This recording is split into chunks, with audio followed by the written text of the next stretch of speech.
नमस्कार दोस्तों, कैसे हैं आप सब? आपकी दिन भर की थकान को मिटाने के लिए पेश है यह खूबसूरत कहानी। इसी तरह की और भी मज़ेदार कहानियाँ पाने के लिए चैनल को सब्सक्राइब करें। वीडियो पसंद आए तो लाइक और शेयर करें। आज की कहानी है यह लंबी मांग सूची हमसे पूरी नहीं होगी बेटा। भाग 1। आप ही बताइए अंकल, जब माँ बाप को बेटी की खुशियों से ज़्यादा दूल्हों की मंडी में उसकी ज़्यादा से ज़्यादा दाम पाने की चिंता हो, तो क्या जो मैं कर रहा हूँ वह किसी भी तरह से गलत है? उनके पास पारस के सवाल का जवाब नहीं था, पर जो वह उनसे करने को कह रहा है, उसे करने के लिए भी तो उनका मन गवाही नहीं दे रहा। तरफ बेटी का सुख है तो दूसरी तरफ उनके आदर्श। जिस इंसान ने कभी किसी का दिल नहीं दुखाया हो, कभी किसी से झूठ ना बोला हो, उसके लिए यह करना सच में बहुत मुश्किल है। चाहे पारस कितनी भी दलीलें दे, पर है तो यह धोखाधड़ी ही। कौन है यह लड़का पारस, और वह उनसे ऐसा भी क्या करवाना चाहता है जिसके लिए प्यारे लाल जी खुद को तैयार नहीं कर पा रहे। पारस जा चुका है, पर उनके हाथ में रखा 20 लाख का चेक उन्हें बता रहा है कि यह कोई सपना नहीं, हकीकत है। वह घर पहुंचे तो उनके चेहरे की परेशानी देखकर पत्नी विमला ने पूछा, कहाँ रह गए थे आप? कब से आपका इंतज़ार कर रही हूँ।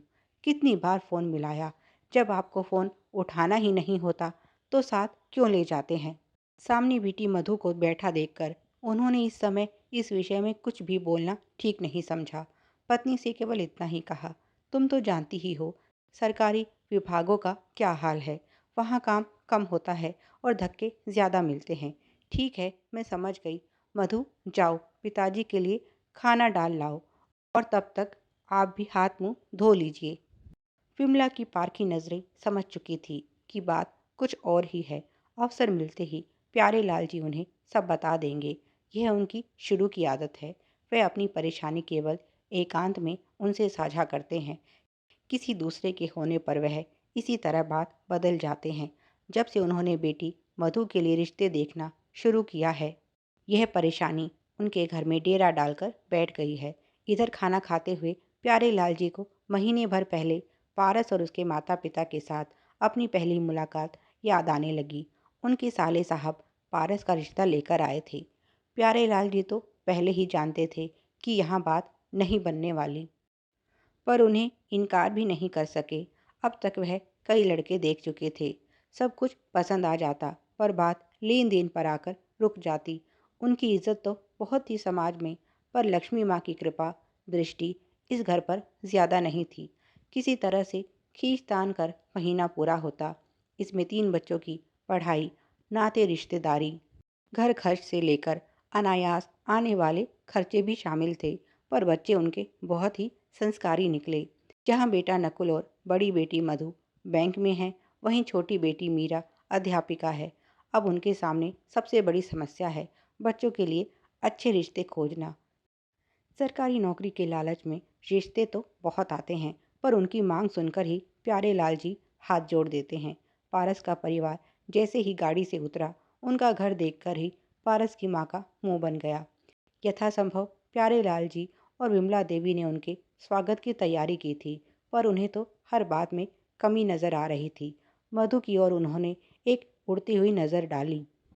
जब मधु के मामा जी ने कहा कि बच्चों को थोड़ी देर अकेले में बात करने का अवसर देना चाहिए, तब तपाक से पारस की माँ बोली थी, बात करने का कोई फ़ायदा नहीं भाई साहब, यहाँ बात बननी ज़रा मुश्किल है।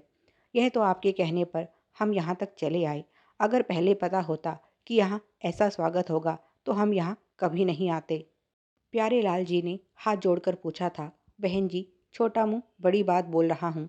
आपके जैसी बड़ी हैसियत तो नहीं है हमारी, पर फिर भी अगर कोई कमी रह गई हो तो आप मुझे बताइए, मैं उसे दूर करने की कोशिश करूँगा। तब पारस की माँ ने मुंह बनाते हुए कहा था, अब आप किस किस कमी को पूरा करेंगे भाई साहब?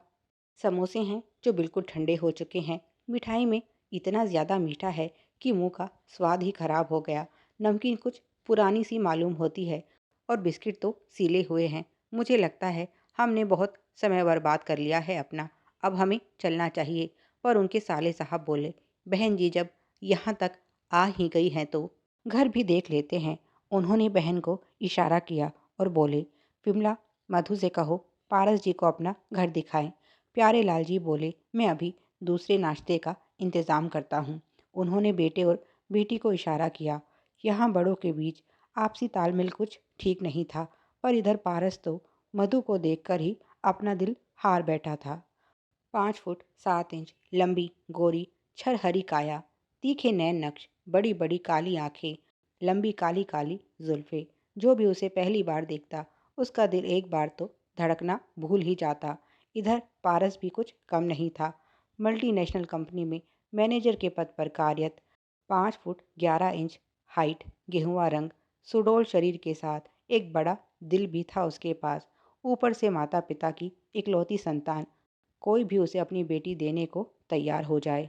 पारस ने आज तक जितनी भी लड़कियां देखी थी, उनमें मधु सबसे अलग थी। वह अपना फैसला कर चुका था कि अगर जीवन संगिनी बनाएगा तो केवल मधु को, पर उसके माता पिता की बातों के कारण मधु पहले ही दुखी हो गई थी। इसीलिए उसने केवल गिने चुने शब्दों के साथ पारस के द्वारा पूछे गए सवालों का जवाब दिया और उसकी आंखों में अपने लिए प्यार देखकर भी उसे अनदेखा कर दिया। शिकवी शिकायत और एक लंबी मांग सूची प्यारे लाल जी को थमाकर पारस के माता पिता विदा हुए। उन्होंने बाद में हिसाब लगाया तो कम से कम भी 15 लाख का खर्चा था।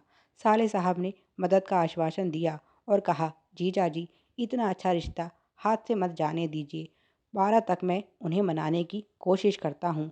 अब इससे कम में तो बात नहीं बनेगी। आप दोनों अच्छे से सोच लीजिए। लड़का इकलौता है और अच्छा कमाता है। जमीन जायदाद भी बहुत है।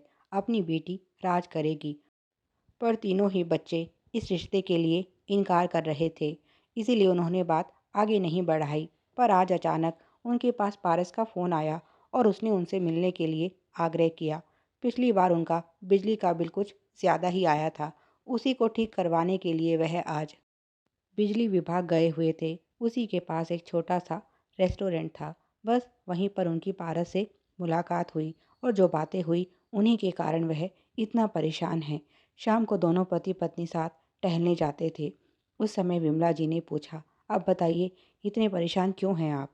प्यारे लाल जी ने बताया, याद है तुम्हें वह लड़का पारस, जिसका रिश्ता तुम्हारा भाई लाया था? आज वह मुझसे मिलने आया था। उसे हमारी मधु बहुत पसंद है। वह उसी से शादी करना चाहता है। विमला जी, आपने उसे बताया क्यों नहीं कि उसके माता पिता की मांग पूरी करना हमारे बस में नहीं? प्यारे लाल जी बोले, इसी समस्या के समाधान के लिए तो वह आया था और देखो यह देकर गया है। विमला बोली, 20 लाख का चेक? प्यारे लाल जी बोले, हाँ, उसका कहना है इन पैसों से आप धूमधाम से शादी कर दीजिए। इस तरह से मेरे माता पिता की इच्छा भी पूरी हो जाएगी और आप पर बोझ भी नहीं पड़ेगा। अब तुम ही बताओ, यह तो सरासर धोखाधड़ी हुई। बेटी के ससुराल से पैसे लेकर उसकी शादी मैं कैसे कर सकता हूँ? फिर मधु के मन की बात जानना भी तो ज़रूरी है। विमला जी कुछ सोचते हुए बोली, ठीक है, पहले मैं मधु का मन लेती हूँ, उसके बाद बच्चों के साथ मिलकर इस विषय पर फैसला लेंगे।